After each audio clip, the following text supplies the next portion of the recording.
আসসালামু আলাইকুম রহমতুল্লাহ বারকাতু। আপনারা সবাই কেমন আছেন? আশা করি ভালো আছেন এবং ভালো থাকেন, সুস্থ থাকেন। আল্লাহ তাআলার কাছে সেই প্রার্থনাই করি। আপনারা কি মনে করছেন আমাদের বাংলাদেশের মানুষ একটা জিনিস মনে রাখতে হবে? দেখেন, পাকিস্তানে ইমরান খানে থাকা অবস্থায় কি ছিল, আমেরিকার কিছু কার্যকলাপ বা কিছু প্রস্তাব ইমরান খান প্রত্যাখ্যান করার কারণে ইমরান খান আজকে জেলে।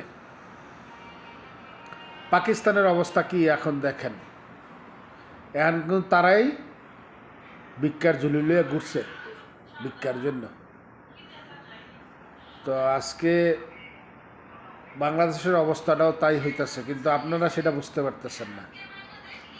কিন্তু এখন কিছু কিছু মানুষ বুঝতেছে আওয়ামী লীগ সরকার যাওয়ার পরে দেশের অবস্থা যে কি, এই 40-42 দিন 45 দিনের মধ্যে মানুষ কিন্তু বুঝতেছে এবং সামনের দিকে আরও বুঝবে।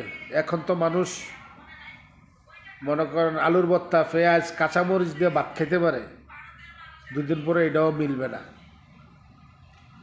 পাকিস্তানের অর্থনীতি যেই অবস্থা, তার চেয়ে আরও খারাপ হবে বাংলাদেশের। এটা হচ্ছে 1 নাম্বার। 2 নাম্বার হচ্ছে আওয়ামী লীগের নেতাকর্মীরা যারা আগে আওয়ামী লীগ করছেন বা জামাত বিএনপির তারা যারা আসছিল, তাদের জীবন রক্ষার্থে বলেন, স্বার্থে বলেন বা লোভে বলেন, যেটাতে বলেন, তারা কিন্তু আর এখন নাই, চলে গেছে। তো এখন বিএনপির তারাও বা অন্যান্য সংগঠনের তারা বোঝে যে আওয়ামী লীগের তারা এখন ঠিক আছে পিঠ বাঁচানোর জন্য, নিজেকে রক্ষা করার জন্য দল ত্যাগ করে বিভিন্ন দলে যাইতেছে বা বিএনপি জামাতের সাথে যায়, কিন্তু ওনারা কিন্তু বুঝে। তো সুতরাং দেখেন, দেশে যেই হত্যাকাণ্ড, অত্যাচার, খুন, রাহাজানি চলতেছে, আওয়ামী লীগের নেতাকর্মীরা আপনারা কি মনে করেন যে চুপ থাকলে বাঁচবেন? আপনার নামে মামলা হামলা হবে না? গুতা খাইতে হবে না? লাঠির গুতা খাইতে হবে না? খাইতে হবে। সুতরাং খাইবেন যেমন একটু, আরে খাইবেন যেমন একটু ভালোভাবে সাহস নিয়ে প্রতিবাদ করে খান। চুপ থেকে চোরের মতন ফলাই থেকে লাভ কি? বাইরে তো খাইতে হইব, দৌড়ানি তো খাইবেন। এই তো খাইবেন যেমন দৌড়ান একটা দিয়ে খান, সাহস করে নামেন, প্রতিবাদ করেন, সত্য কথা বলেন।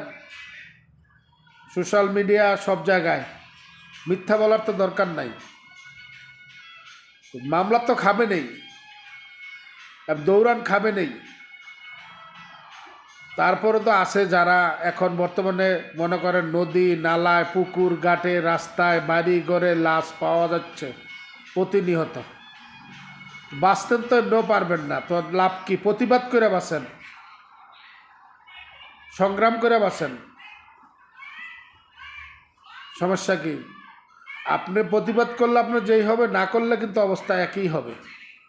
সুতরাং সত্যটা বলতে হবে।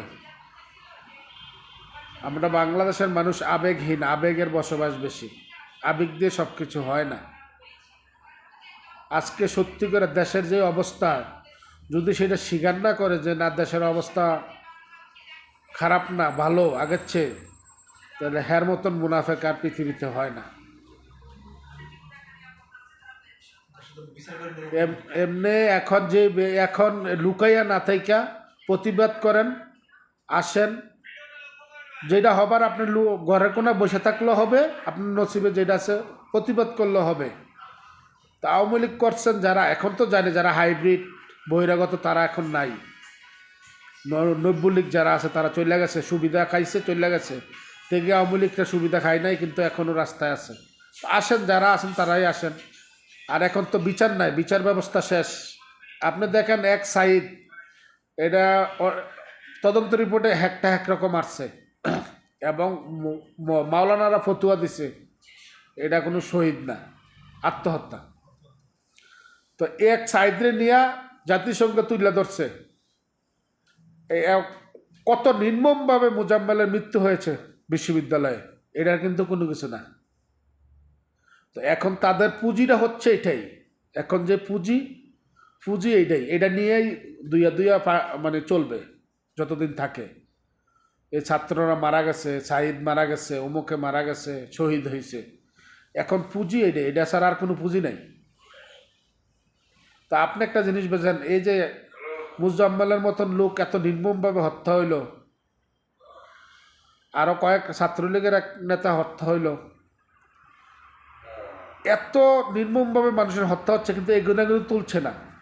তা আপনারা কি মনে করেন এগুলোর বিচার হবে না? হবে কোনো একদিন। বঙ্গবন্ধুর বিচার কিন্তু হয়েছে কত বছর পরে, এগুলোর বিচারও হবে কোনো এক সময়। আওয়ামী লীগকে নিষিদ্ধ করা এত সহজ না। বাংলাদেশের মধ্যে 1 নাম্বার এবং সবচেয়ে বড় দল, নিষিদ্ধ করবে কে? আওয়ামী লীগের সাপোর্টার নাই বাংলাদেশে এখনও। 4 কোটির উপরে আওয়ামী লীগের জেনুইন লোক আছে, একবার অরিজিনাল। তো বাংলাদেশ সমর্থক নাই? নাই, অবশ্যই আছে। সুতরাং আমরা সবাই আমরা জানি এখন যে বিচার ব্যবস্থা, কোনো বিচার নাই, তো বিচার তো হবেই না জানি। তো এই জন্য আমরা বলি যার যার জায়গা থেকে আমরা সব কিছু সাহস করে প্রতিবাদ করার চেষ্টা করি। আসসালামু আলাইকুম। জয় বাংলা, জয় বঙ্গবন্ধু।